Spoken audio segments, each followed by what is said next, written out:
Here's Johnny Baseball.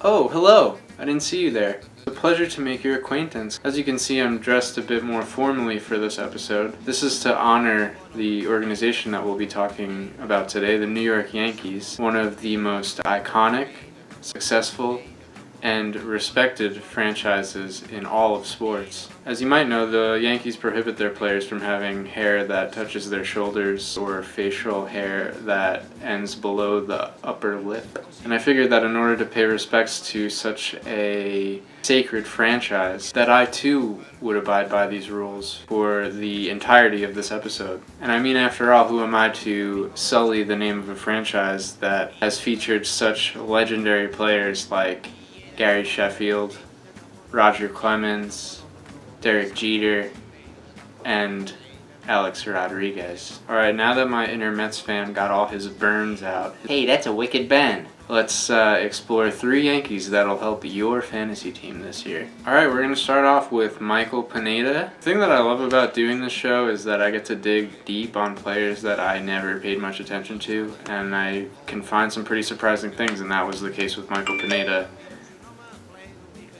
Sorry, my friend just texted me to tell me that Jay Bruce is going to start the year on the Mets roster. So, episode over, I'm just gonna go kill myself.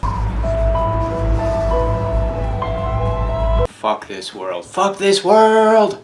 So, one of the interesting things that I found regarding Pineda was that he's never had an xFIP above 3.53, and over the past 2 years his ground ball percentage actually jumped up into a higher tier. In his rookie season he had a 36.1% ground ball percentage. His next season with the Yankees he had a 39.1 ground ball percentage, and then in the past 2 years he's had a 48.2 and a 45.8, so that's a pretty encouraging sign. He's always posted upper tier strikeout to walk ratios. He had a 3.91 last year, which is solid. And in 2014 he had an 8.43, which is otherworldly. I mean, like that's Kershaw level shiz right there. During that season he only walked 7 batters in 76 innings. That's really solid control. His career K9 is 9.2, so the dude has some really solid stuff, and he has a ground ball percentage now that's above average to really good. So what's the issue? Well, he gave up too many home runs over the last 2 years, and when he gets hit hard. Last year he gave up 82.8% medium or hard contact, which is not good. That probably fueled the high BABIPs that he had the past 2 years.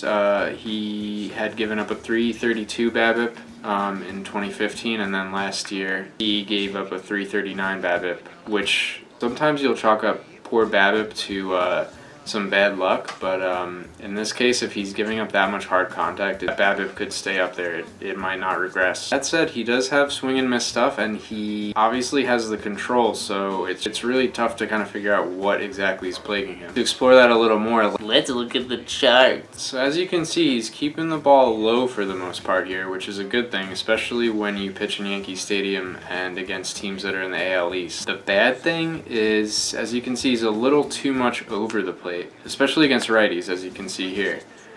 Might sound kind of crazy, but Pineda might be throwing too many strikes. This is something that was kind of addressed, I believe, by the Yankees coaching staff last year. They had actually said that they thought he might be a little bit too much over the plate. The good news is that's a pretty good problem to have. Obviously, if you're able to get the ball over the plate, that's half the battle. And if you have swing and miss stuff, it's really an issue of making sure that hitters don't know that the ball is just going to perpetually be pumped in there for strikes. I think this is going to be the year where we find out whether Pineda is one of those rare pitchers who consistently underperforms compared to their peripherals, or whether the last couple years have just been him running into some really bad luck. Considering his ERA last year was almost 5, I think you're going to be able to get this guy pretty cheap. I have seen him on a couple sleeper lists, but just everything under the surface is there. He's got the control, he's got the stuff, he's got the ground ball rate. If he can cut down on his home runs a little bit and just throw more balls, he's a guy who has the upside of an ace, and I think you can pay a pretty low price for him this year in drafts. I'm going to go a little conservative with my projection. I would say 3.5 ERA, 1.25 whip, and a K per 9 around 9 or so. But like I said, if he's able to shake off some of this bad luck and limit his hard contact and home runs, the upside is obviously there for something in the top 30, even top 20 pitcher range, which is really solid. All right, next up, Gregory Bud. So I'm gonna really try to push a movement so that when Greg Bird comes to the plate this year at Yankee Stadium, all the fans go, Bird's another guy I've seen on a couple sleeper lists. This is a guy who flashed some really nice power in the short stint he had in 2015. I missed all of last year due to a shoulder injury, which is a little concerning and probably why he will be going fairly cheap in drafts this year. So in 2015, during his breakout, he had a 44.8% hard contact rate. He had a 51.4% fly ball rate, which is pretty high, but when he's crushing it at the rate that he did, that bodes pretty well for his power, especially as a lefty in Yankee Stadium. I mean, oh my god. Oh my god.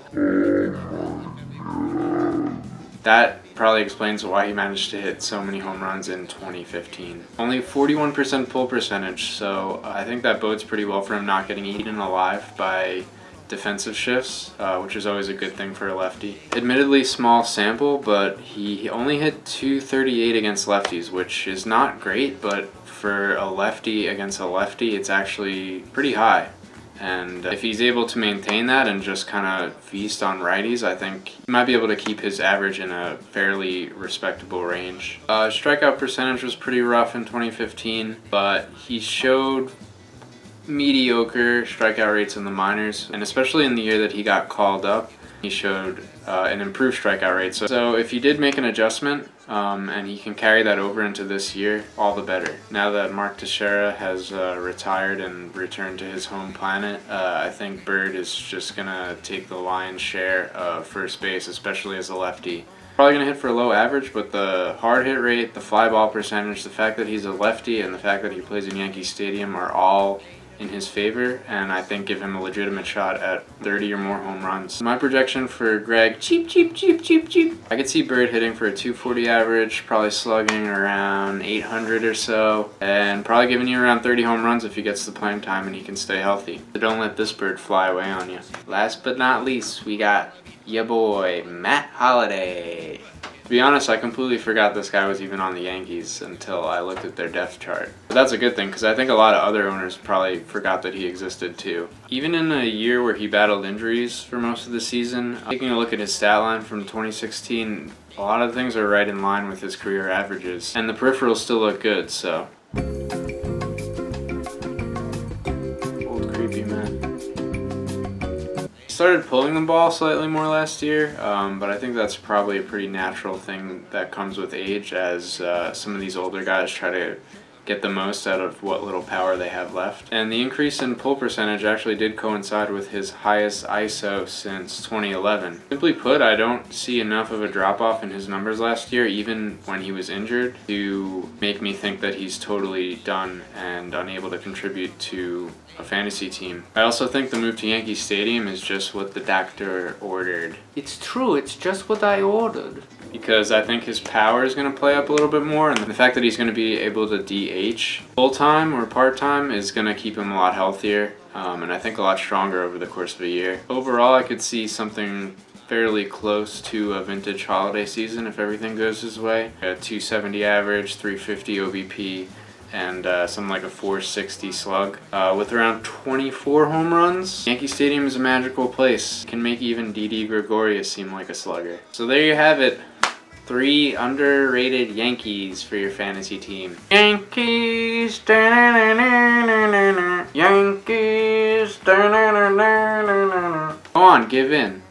Add a little evil to your team. Add a little bit of the empire into the fold. The dark side feels good. If it was really so wrong, why would it feel so right?